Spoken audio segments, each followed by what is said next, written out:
team 경기장 도시형.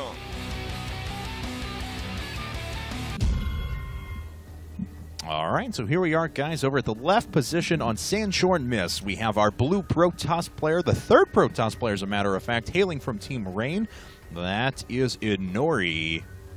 And his opponent at the 3 o'clock position, our orange Zerg player who has taken out 3 members of ReIGN in a row. It is ZeNEX.Life. Yep, that's right. And, man, he has really breathed new life into the ZeNEX team.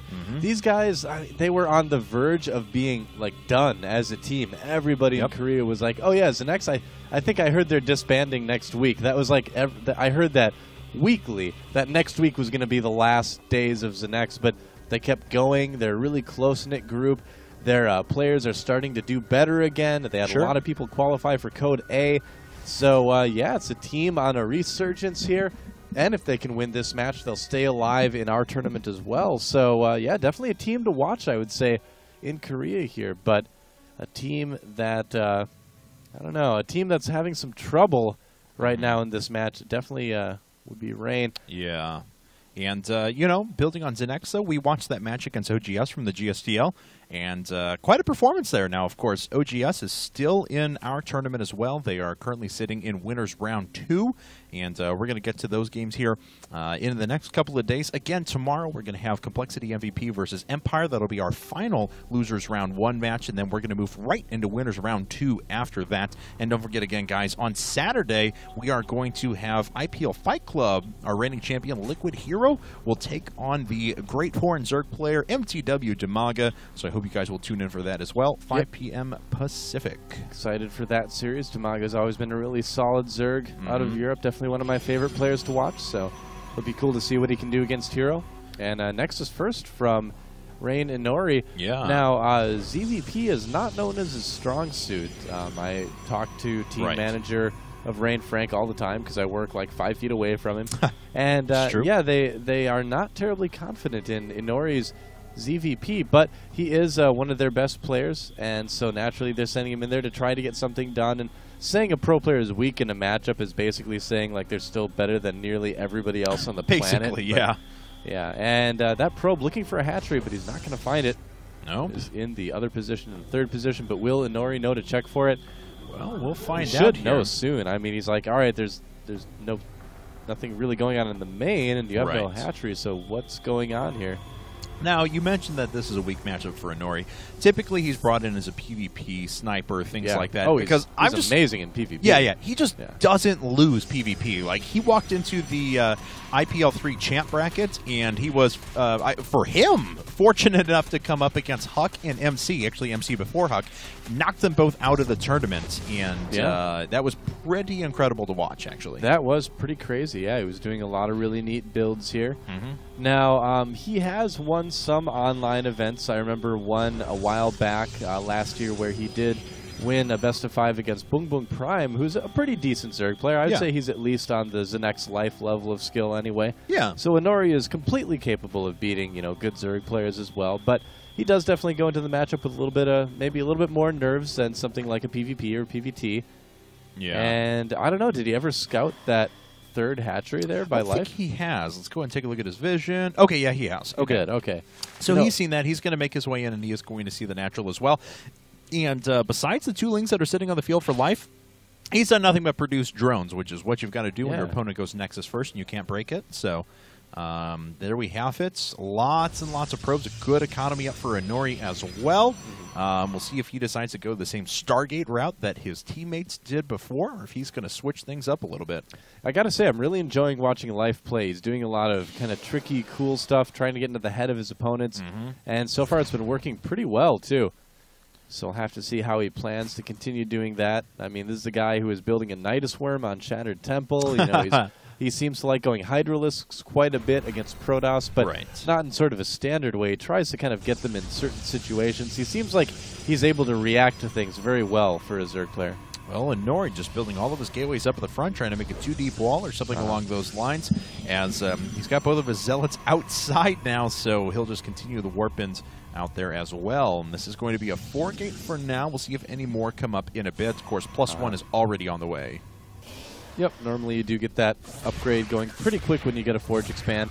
And Life doing a little bit of checking around, sees all the gateways up at the front, so he kind of knows, in theory, what his opponent has. Normally he wouldn't have too many more gateways hidden out there.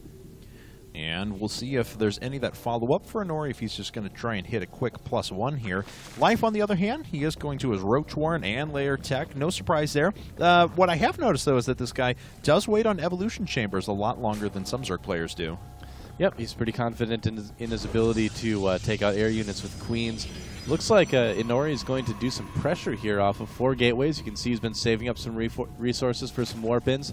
Also threw down that Twilight Council at home, so he will be going for +2 probably pretty quickly, or some sort of tech off that. But definitely wants to try to kill this hatchery here, but I don't know. It looks like yeah, Life's going to find it right away.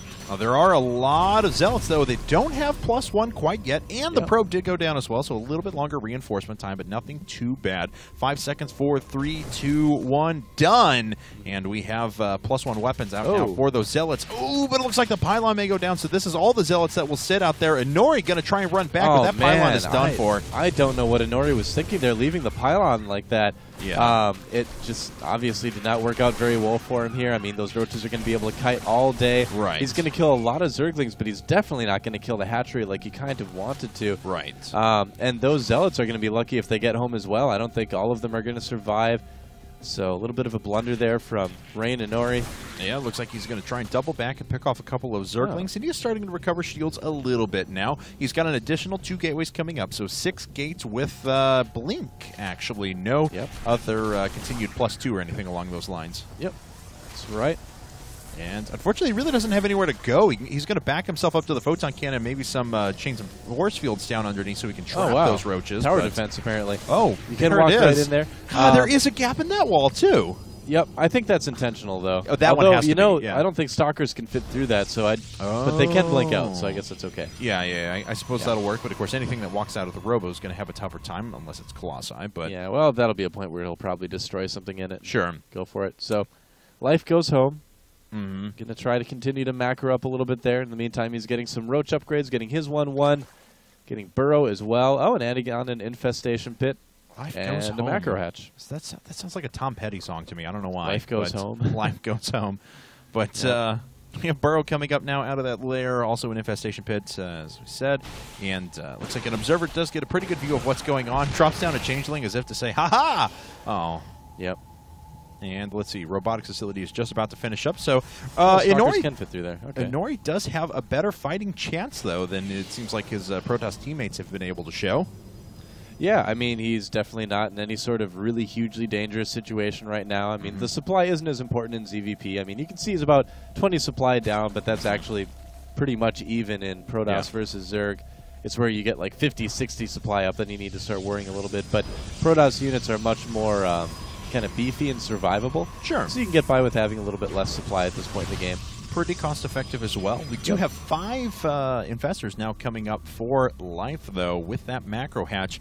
And I've noticed that he loves to sit on 3 base and just throw waves of units at his opponents, and it looks like something similar happening here. However, pathing did cause half the units to run around the right-hand side of this, so Life was a little bit in danger there of losing his first group of units, but now he may be able to put on some pressure from both sides. Well, it ended up working out pretty well for Life because he was able to get in there. He's going to be able to cause a cancel on this Nexus, most certainly. Yep, he needs to. Oh, he doesn't cancel it. Good. He's going to lose some roaches. No, he's actually not going to because there's another push at the front. Yes. And the unit's just walking right in. He needs to blink up there and take out those roaches fast. There we go. It is. Oh, but some escape. Yep. And he's actually force fielded some of the stalkers out.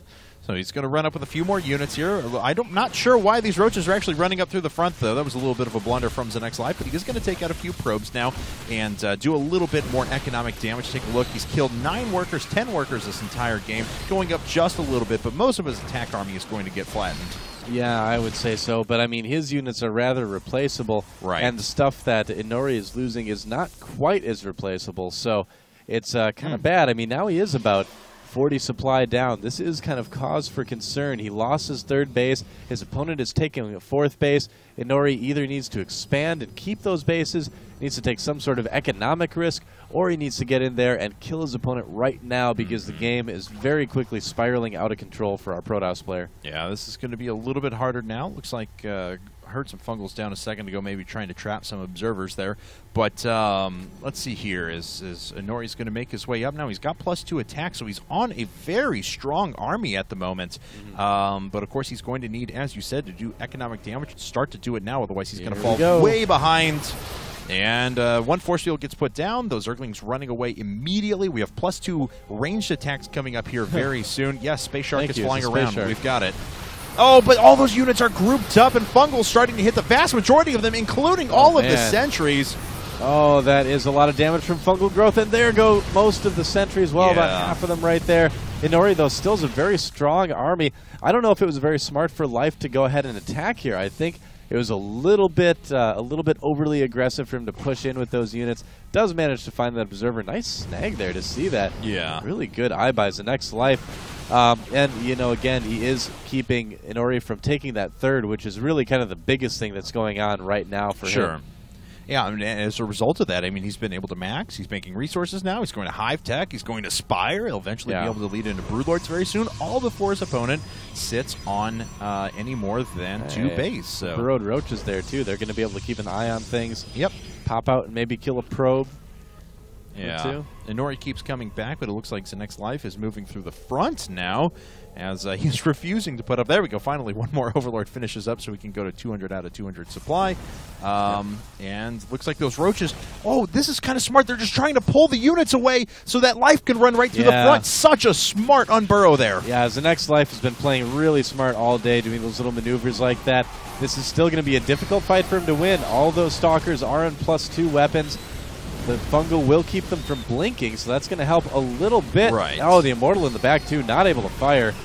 Oh, my God. But ZeNEX.Life just gets right into the main, and production is now being camped at the moment. This is very bad for Inori. He does clean up a lot of the units up at the front, but he's being sent back now to try and defend, and he is losing more and more workers, up to almost 30 now. Yeah, I mean, if that Nexus goes down, Inori's basically on 1 base, and that is going to be basically impossible to come back from. Yeah. He's about 70 supply down right now. Looks like he's going to barely save that Nexus. Yeah. Oh, wow. Barely saving that kidding. Nexus for now. But his third is under attack again. Yeah, those Infested Terrans have to turn around and start attacking the Nexus. Looks like they will now. Don't know if they have enough DPS to take this out. Oh, looks like they do have enough health. Wow, +2 attacks. I forget for Infested Terrans are just amazing. Yep, Infested Terrans are pretty good, man. Yes, Space Shark can't see those Infestors, but that's okay. He doesn't need to. It would only worry him. And Inori, I don't know, man. He's just in a terrible spot right now. Broodlords are on the way. All he has is some Stalkers. Yeah, that's not a good spot to be in, especially he just doesn't have a lot behind this. I mean, some of his production got killed at the front as well. Critical Tech in addition. So, you know, he's kind of standing on his last legs. He needs a big win in a hurry to try and make this work. I mean, Templar would be amazing right now, but there's just no way he'll be able to get there. Oh, no. He's done teching for the game. That much is true. He's over with. Yeah. The Natural's basically mined out. The main is basically mined out. I suppose the Natural has a little bit left, but ZeNEX Avenge just disgusted. He just leaves the game. That's also Explosion NL, in case those of you are wondering out there. But yeah, Inori pushing ahead. He's got to do it. He's got to attack. He can't. You know, he can't sit back and defend and try to macro his way out of this. Right. He needs to get a win, but with the Broodlords and the Fungals, and all the units that Life has, I think it is going to take a miracle for Inori to win this game. Well, let's see here. Inori is sitting on 50 workers less than his opponent right now, so just reinforcing anything, even if he would win a big engagement right now, is nigh impossible. So Inori making his way down with that Broodlord army. Broodlord, Infestor, Queens for transfusions as well. And Zerglings, which are very soon going to be on 2-2 in addition. And Inori going for a bit of a counter attack. We'll see if he can pull the units back. Or it's going to end up to be a bit of a base trade, I think, as well. But Life has a lot more bases to trade than Inori does. Yes, he does. Yeah, and that one's going to go down very, very quickly here. In the meantime, Life doing lots of damage at the natural expansion. And I think it's just a matter of time here. There's no pylons out on the map. I don't think he got a probe out. Now, there's only 13 probes right now, and I think they're all sitting up there. We'll go ahead and keep the unit counting station up so you guys can see the progress of that. So Inori trying to turn that around. Okay, one more shot. I was like, all right. Yep, no probes left. None. Zip. Zero. Nada. Nothing. That's going to be it. Yeah, and now this base is being sieged up. I think these are all the structures that are on the field as well. They are. I think Nori may not even be able to GG. I think he's just going to lose as soon as these pylons go down. One more structure sitting up at the top, and that is it. That's all he's got, folks. Yeah, he's just trying to rush back. He knows that he killed 2 important mining bases, so he's like, well, maybe if I can just barely win this fight, I can come out ahead. Where's his last building? He has like one pylon. It's this. That is it, but I don't even know if he's going to be able to win this fight. Those Broodlords are doing so much damage. Yeah, those are so powerful right now. The anti-air is just disappearing for Inori. GG is called, and ZeNEX.Life has killed 8 members of ReIGN in a row right now. Wow. 8 of them, huh? Oh, 4. Did I say 8? I was going to say. That's amazing. He's like